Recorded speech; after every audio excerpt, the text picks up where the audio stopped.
Bonjour à toutes et à tous. Évidemment, nous sommes ravis de vous accueillir ce matin pour ce colloque transdisciplinaire intitulé Féminicide au 19e siècle en France, socio-histoire, enjeux et représentation, qui a été organisé par Margot Giacinti, Mathilde Leichelet, Lucie Nizar, Rémi Rouméas et moi-même, Samy Lagrange.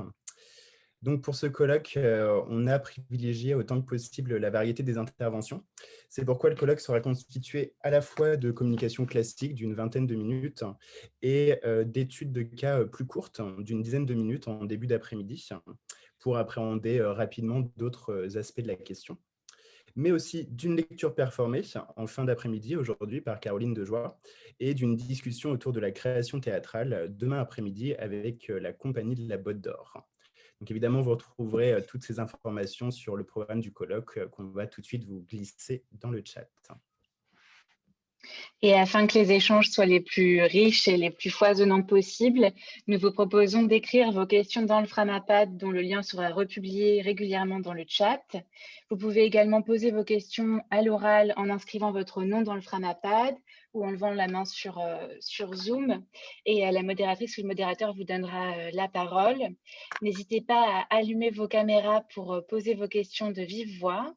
Et pour les personnes qui ne peuvent pas accéder au chat ou aux documents, n'hésitez pas à allumer votre caméra dès que vous voulez poser une question et nous ajouterons votre nom à la liste pour la modératrice ou le modérateur. Sachez également que ces échanges seront enregistrés à l'exception de quelques communications sur demande des intervenants/intervenantes.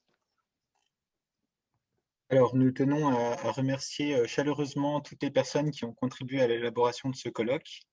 Un grand merci aux membres du conseil scientifique, Christine Barr, Erzy Contogouris, Charlotte Fouché-Zarmagnan, Éléonore Reverzy, Diane Roman et Anne Verjus. Nous les remercions pour nous avoir aidés à mener à bien ce projet, pour leur soutien et pour leurs évaluations stimulantes des propositions de communication.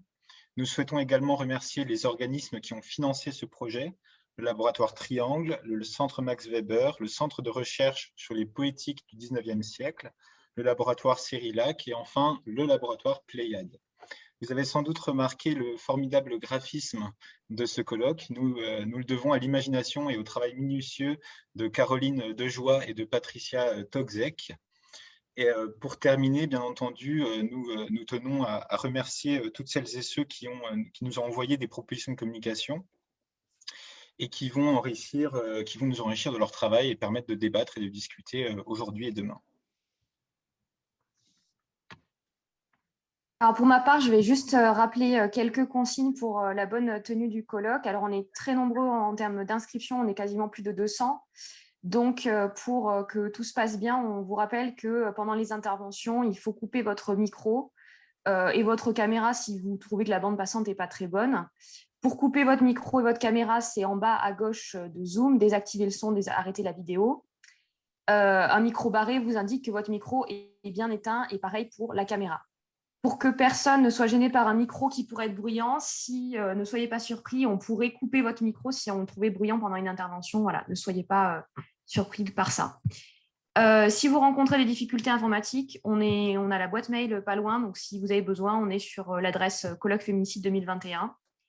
Et petit point aussi, on demande bien aux intervenants d'essayer de respecter le temps qui leur est imparti pour permettre à la fois qu'on ait un temps égal de questions et pour garantir les temps de pause qui sont quand même précieux, notamment en ce week-end-là.